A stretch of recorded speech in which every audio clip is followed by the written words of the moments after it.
Welcome back dear learners. Corona মহামারীর প্রকোপ এখনো শেষ হয়নি, কিন্তু তাই বলে কি লেখাপড়া থেমে থাকবে? অবশ্যই না। তাই আজকের আলোচনায় থাকছে কোভিড-19 বা করোনা ভাইরাস নিয়ে প্যারাগ্রাফ। এই প্যারাগ্রাফটি আপনি যদি জেএসসি, এসএসসি দাখিল ও এসএসসি পরীক্ষার্থী হন অথবা চাকরি প্রত্যাশী, বিশেষ করে চাকরির রিটেন ও ভাইবা এর জন্য এই প্যারাগ্রাফটি অত্যাধিক গুরুত্বপূর্ণ। চলুন আমরা শুরু করি। প্যারাগ্রাফ অন করোনা ভাইরাস অথবা কোভিড-19 যে কোনো দুটো নামের একটা নামই আসতে পারে। আপনারা জানেন যারা পরীক্ষার্থী, যে আপনাদের বিশেষ করে একাডেমিক লেভেলে যারা, তাদের কিন্তু প্যারাগ্রাফে কিছু উদ্দীপক দেওয়া থাকে। এই উদ্দীপক হচ্ছে আপনি কোনগুলো প্রশ্নের আলোকেই অ্যান্সারটা লিখবেন। দ্যাট মিনস কিছু প্রশ্ন দেওয়া থাকে। আমরা কয়েকটা প্রশ্ন দেখে নিই। আপনাদের যদিও পরীক্ষায় 5টি করে প্রশ্ন থাকবে, আমি এখানে আপনাদের ভালো প্রস্তুতির জন্য 7টি প্রশ্ন দিয়েছি। যখন আপনি অ্যান্সারগুলো লিখবেন সেই প্রশ্নের আলোকে কিন্তু ততটুকু অ্যান্সার লিখবেন, তাহলে প্যারাগ্রাফটি আপনার মোটামুটি 180 থেকে 150 ওয়ার্ডের মধ্যে হয়ে যাবে। তা আমরা প্রথমে প্রশ্নগুলো একটু জেনে নিই। What is the meaning of COVID-19? এই কোভিড-19 শব্দটার পুরো মিনিংটা কি? আমরা চাইতে পারি what is corona virus? Corona virus কি? সি নাম্বারে আমরা আরেকটি প্রশ্ন দেখে নিই। Where is origin of COVID-19? এই কোভিড-19 এর উৎপত্তিটা কোথা থেকে হয়েছে? D number, what are the symptoms of COVID-19? COVID-19 এর সিমটম গুলো কি কি? সিমটম মানে হচ্ছে লক্ষণগুলো। এই number, who is most at risk for COVID-19? COVID-19 এর জন্য সবচেয়ে ঝুঁকিতে কে রয়েছে বা কারা রয়েছে? F number, what are the ways of prevention? এখান থেকে প্রতিরোধের উপায়টা কি? এবং জি নাম্বারে আপনাদের জন্য যে প্রশ্নটা আমি দিয়েছি, what is the present condition? মানে বর্তমান অবস্থানটা কি?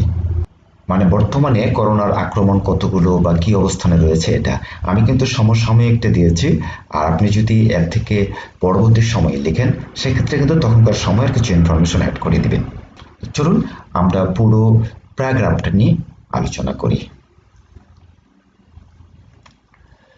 করোনা ভাইরাস অথবা কোভিড-19, আপনার উদ্দীপকে যে নামটি হাইলাইটস করবে ঠিক সেই নামটি আপনি লিখবেন। অবশ্যই উদ্দীপকে যে প্রশ্নগুলো দেওয়া থাকবে প্রশ্নগুলো কিন্তু অবশ্যই আপনি ফলো করবেন। এছাড়াও শুরুর লাইনটি এবং শেষের লাইনটি কিন্তু আপনি অবশ্যই নিজের থেকে লিখবেন প্রশ্নের বাইরে, যেটাকে আমরা বলে থাকি টপিক সেন্টেন্স। দ্যাট মিনস শুরু হবে যে সেন্টেন্স দিয়ে সেটার নাম হচ্ছে টপিক সেন্টেন্স, এবং যে কোনো প্যারাগ্রাফ রাইটিং এর ক্ষেত্রে শেষে যে এন্ডিং সেন্টেন্স থাকে যাকে কনক্লুশন সেন্টেন্সও বলা হয়, সেটা কিন্তু অবশ্যই আপনারা সেখানে মত পোষণ করতে পারবেন। আর একটি জিনিস আপনাদের বলে রাখি, আলোচনার শেষে কিন্তু এইটার বাংলা অনুবাদ সহ রয়েছে, আপনি সেটা স্ক্রিনশট দিয়ে সংগ্রহ করে রাখতে পারেন। তো চলুন শুরু করি। করোনা ভাইরাস অথবা COVID-19 has become a global pandemic. এই করোনা ভাইরাস বা কোভিড-19 এটি একটি বিশ্ব মহামারীতে পরিণত হয়েছে। COVID-19 is a disease caused by a new strain of coronavirus. এই কোভিড-19 করোনা ভাইরাসের একটা নতুন বংশোদ্ভূত সৃষ্ট একটি রোগ। কোয়েশ্চেন ফর করোনা, তারপর আমরা দেখি যে এই যে এখানে vid, VI stands for virus and D for disease. এই পুরো নামটা কিন্তু অনেকেই জানে না, আমি সংগ্রহ করেছি আপনাদের প্রিয় শিক্ষার্থীদের জন্য, জেনে রাখা অবশ্যই ভালো। তাহলে এখানে যেটা বলেছে, কো শব্দটির অর্থ হচ্ছে করোনা এবং ভি শব্দটির অর্থ হচ্ছে ভাইরাস, মানে ভাইরাসকে ছোট করে ভি আই করা হয়েছে, V, and D for disease, এটাই হচ্ছে Covid. Formally, this disease was referred to as 29 novel coronavirus.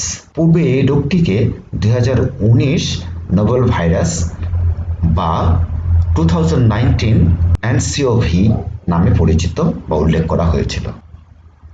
Corona viruses are a large family of viruses. Corona ভাইরাসটা হচ্ছে ভাইরাসগুলির একটা বৃহৎ পরিবার। That cause disease or death, যার কারণে রোগ অথবা মৃত্যু হতে পারে, অফ হিউম্যানস অ্যান্ড অ্যানিমালস, মানুষ এবং প্রাণীর। It was originated in Wuhan of China. এটার উৎপত্তি হয়েছিল চায়নার উহান থেকে। Common signs of infection include respiratory symptoms, fever, cough, shortness of breath and breathing difficulties.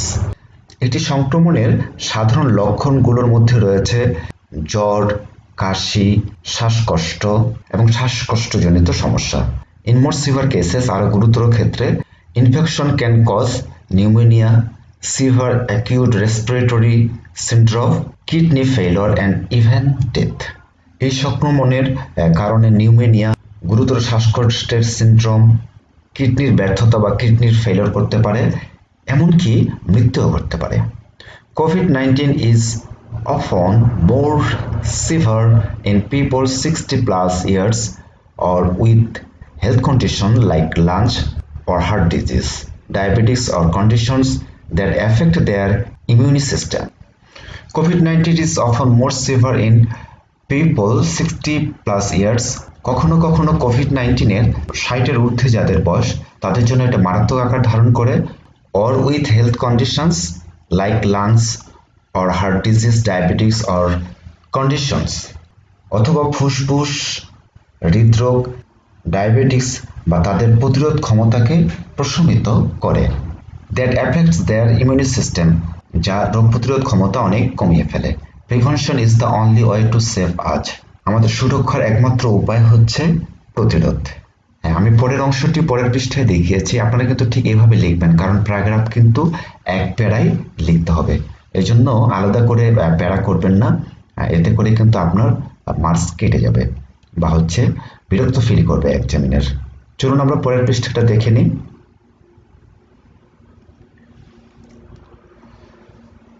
According to the WHO হচ্ছে world health organisation, তাহলে WHOর মতে washing hands with soap and hand sanitisers for 20 seconds after touching anything or anyone, যে কাউকে বা কোনো কিছুকে স্পর্শ করার পরে সোপ দিয়ে, দ্যাট মিনস সাবান দিয়ে 20 সেকেন্ড হাত ধোয়া বা হ্যান্ড স্যানিটাইজার ব্যবহার করা, ইউজিং ফেস মাস্ক, মুখোশ ব্যবহার করা, মেইনটেইনিং সোশ্যাল ডিস্টেন্স, সামাজিক দূরত্ব বজায় রাখা, are important for prevention for it, এই করোনা থেকে প্রতিরোধের জন্য আমরা এই তিনটি পদক্ষেপ গ্রহণ করতে পারি।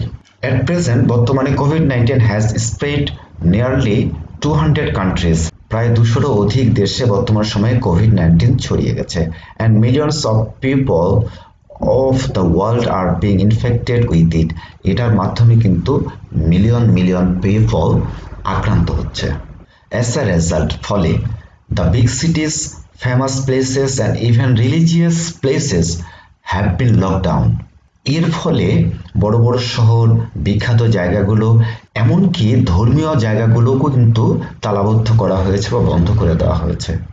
Our country is not free from this COVID-19 either, আমাদের দেশও কিন্তু COVID-19 থেকে মুক্ত নয়।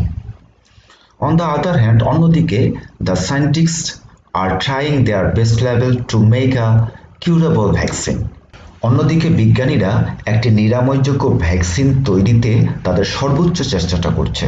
অ্যাট লাস্ট, শেষে উই ক্যান সে দ্যাট, আমরা বলতে পারি যে where the journey of corona virus will vanish is unknown, অবশেষে আমরা বলতে পারি যে এই করোনা ভাইরাসের এই যাত্রাটা কোথায় এবং কিভাবে শেষ হবে সেটা কিন্তু আমাদের জানা নেই। আপনি এখানে হোয়ারের জায়গাও কিন্তু ওয়েনও ব্যবহার করতে পারবেন। বাট উই হোপ দ্যাট, কিন্তু আমরা আশা রাখি যে অলমাইটি আল্লাহ অথবা creator will take pity on his best creation, আমরা সৃষ্টিকর্তার শ্রেষ্ঠ জীব, আমাদের প্রতি ওনার করুণা অবশ্যই প্রকাশ করবেন। সুতরাং we should be conscious about it, এই বিষয়ে আমাদের সচেতন হতে হবে, to save from this fatal diseases, এই মারাত্মক রোগ থেকে আমাদের রক্ষা করার জন্য। সুতরাং এই মারাত্মক রোগ থেকে রক্ষা পাওয়ার জন্য আমাদের সবাইকে সচেতন হওয়া উচিত। এই ছিল করোনা ভাইরাসের প্যারাগ্রাফটি, আমি বঙ্গানুবাদটা দিয়ে দিচ্ছি, আপনারা একটা সুন্দর করে স্ক্রিনশট নিয়ে নেবেন যাতে আপনার খুব উপকারে আসে এবং খুব বুঝে বুঝে আপনি পড়তে পারেন। আশা রাখি আপনাদের প্রত্যেকের উপকার হচ্ছে এবং হবে। যদি উপকার হয় অবশ্যই শোভন অনলাইন ইংলিশ স্কুলকে একটু সাবস্ক্রাইব করে সহযোগিতা করবেন, লাইক কমেন্ট অথবা শেয়ার করতে অবশ্যই ভুলবেন না। আর যারা সাবস্ক্রাইব করবেন পাশে থাকা নোটিফিকেশন বেল আইকনটি প্রেস করে দিবেন যাতে পরবর্তী ভিডিও আপলোড করা মাত্রই আপনি পেয়ে যান। আরেকটি কথা, সেটি হচ্ছে ডেসক্রিপশনে আমার ফেসবুক পেজ এবং গ্রুপের লিঙ্ক দেওয়া রয়েছে, আপনি যুক্ত হয়ে আপনার কাঙ্ক্ষিত প্রশ্নটি করতে পারেন, আমি যথাসময়ে আপনার প্রশ্নের উত্তর দিয়ে দেব। ধন্যবাদ সবাইকে, ভালো থাকবেন সবাই, সুস্থ থাকবেন এবং নিরাপদে থাকবেন।